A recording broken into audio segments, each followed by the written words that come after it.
Pertama kami melihat SP3 ini kan diawali dengan adanya pertemuan di Solo ya, Mbak Vena ya. Dan pertemuan di Solo itu sebetulnya kami tidak kaget. Karena pada saat dilakukan gelar perkara khusus pada tanggal 15 Desember yang lalu, ini Bang Adi juga hadir pada sesi pertama, kebetulan saya hadir untuk sesi pertama dan sesi kedua. 3 anggota tim kuasa hukum Bang Egy dan kemudian Damai Hari Lubis itu memang quote and quote sudah menyerah terhadap proses hukum ini gitu. Bahkan sebelum mereka melihat ijazah yang ditunjukkan dalam gelar perkara khusus itu, mereka sudah meminta supaya status tersangkanya Bang Egy ini ditinjau ulang atau direview. Jadi sebetulnya ini bukan sesuatu yang mengagetkan gitu ya, karena memang mereka sudah menyiapkan langkah itu. Dan kemudian puncaknya itu kan pada saat Mas Roy membuka laporan Polda Metro Jaya terhadap 7 orang pendukung Pak Jokowi, dan kami umumkan pada hari yang sama itu beberapa jam kemudian Bang Egy sudah datang ke Solo bertemu dengan Pak Jokowi gitu ya. Itu fakta yang tidak bisa kita bantah. Kemudian yang kedua, dari sisi SP3 ini memang adalah kewenangan penyidik yang diatur dalam KUHP baru, yaitu di pasal 24 KUHP yang baru, bahwa penghentian penyidikan itu bisa dasarnya karena adanya restoratif justice, bisa juga karena adanya daluarsa penuntutan, bisa juga karena dasarnya tersangka meninggal dunia, dan bisa juga karena alasan-alasan lain yang bisa dipertimbangkan gitu. Jadi ini betul-betul pelaksanaan dari ketentuan pasal 24 KUHP yang baru ya, yaitu Undang-Undang Nomor 20 Tahun 2025. Nah, SP3 inilah adalah SP3 yang pertama kali dalam sejarah KUHP dan KUHP kita yang baru yang diberlakukan sejak tanggal 2 Januari 2026. Jadi ini benar-benar adalah KUHP ini benar-benar adalah SP3 pertama kali dalam sejarah KUHP yang baru. Nah, kalau kita bicara soal restoratif justice, aturan-aturan restoratif justice ini kan dahulunya diatur secara terpisah-pisah.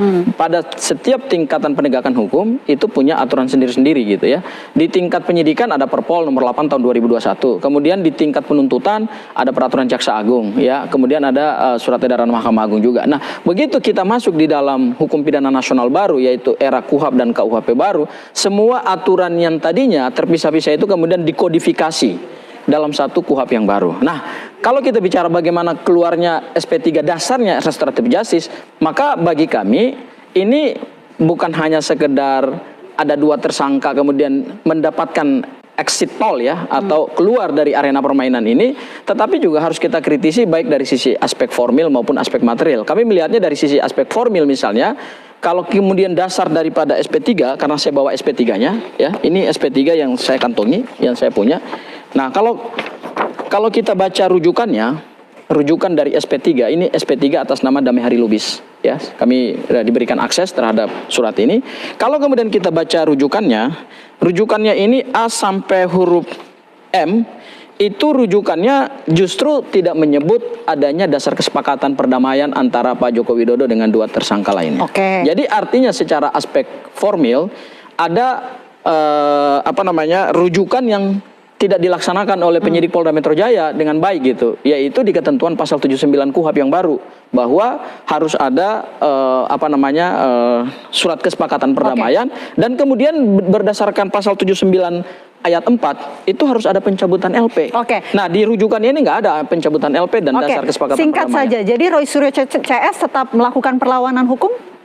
Mas Roy, tadi malam saya konfirmasi karena kemarin saya baru tiba dari Singapura. Saya konfirmasi dengan Mas Roy tadi malam.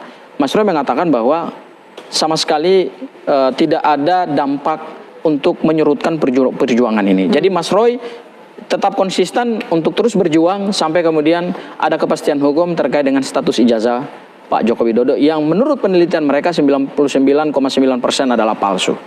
Saya mau ke Bang Ade. Respon setelah dikeluarkan SP3 untuk Egy Sujana dan juga Damai Hari Lubis seperti apa? Segala sesuatu yang baik kami pasti tentunya mendukung. Apalagi itu diatur dalam KUHP yang baru. Ya, walaupun saya belum baca semua itu. Artinya sudah diatur dan ini adalah instrumen hukum. Jadi setiap instrumen hukum yang ada di Republik ini itu ya wajib kita jalankan kan. Tidak ada masalah, bisa kita jalankan, bisa menolak. Tetapi sepanjang yang dikatakan tadi Bang Gofur bahwa persyaratan-persyaratan itu terpenuhi. Nah, perlu diingat juga bahwa di sini kan ada dua sebenarnya persoalan yang ada. Ada delik umum dan ada delik aduan absolut. Kalau delik umum itu kewenangan dikembalikan kepada penyidik karena pelapor pada dasarnya itu sudah menyerahkan kepada negara, maka negara itu hadir.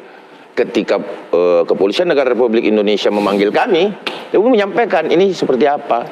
Nah, ini kita kembalikan ke kepolisian. Apakah bisa dilakukan restorasi? Monggo, kami tetap mendukung. Artinya hal-hal yang baik.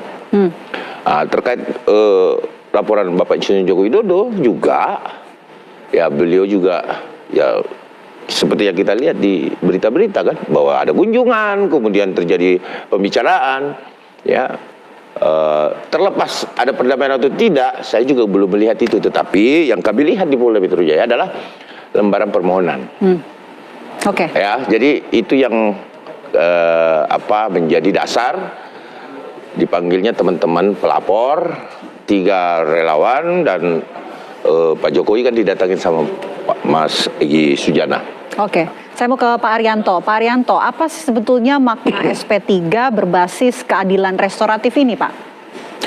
Ya, jadi ini saya ingin sebutkan polisi ya. Tugas polisi itu kan memelihara Kamtipmas, menegakkan hukum dan melayani, melindungi dan mengayomi masyarakat. Itu 3 tugas pokok polisi. Nah, di dalam penegakan hukum, polisi itu fungsinya adalah pada penyelidikan ataupun penyidikan. Nah, ini yang terjadi sekarang ini adalah sengketa antara satu kelompok dengan kelompok A dan B, kan gitu ya, saling melapor.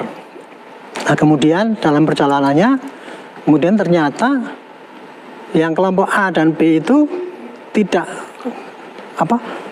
bukan satu, tapi ternyata yang kelompok A itu beda-beda. Ya kan ada berapa itu, ada 8 ya yang terakhir itu munculnya kan, 8 ya. Ternyata yang 8 ini kepentingannya beda, yang 5 beda, yang 3 beda gitu. Nah, polisi sebagai penyidik gitu ya, ini sekarang menyemangatinya dengan semangat restorasi justice yang digaungkan menurut KUHP dan KUHP yang baru ya. Karena sistem peradilan kita itu sekarang ya, untuk melakukan penyidikan itu bukan semata-mata mencari tersangka, kemudian mencari bukti, mencari tersangka, kemudian untuk ditangkap tersangkanya, kemudian untuk dipidanakan, bukan itu. Semangat daripada pidana kita itu ya, hukum pidana kita itu adalah menyelesaikan gangguan Kamtipmas, gangguan yang terjadi di masyarakat dengan cara yang baik, yang damai. Sehingga tidak hanya tercapai pada kepastian hukum, tapi pada keadilan. Nah, makanya ini kepada yang bersengketa ini, polisi tinggal melayani saja. Yang ini maunya apa? Kalau ini ternyata yang dari 8 itu tadi ada 2 yang maunya dia menyelesaikan syarat restorasi justice. Nah, kebetulan itu sudah diatur di dalam KUHP yang baru.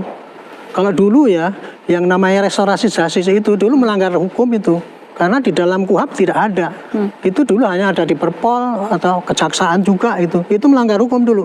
Tapi sekarang sudah lewat lah, itu nggak apa-apa. Sekarang untung KUHP dan KUHP yang baru itu menampung itu, di bab 5 itu ada mekanisme itu ada dan ditentukan seperti ini bla bla bla bla.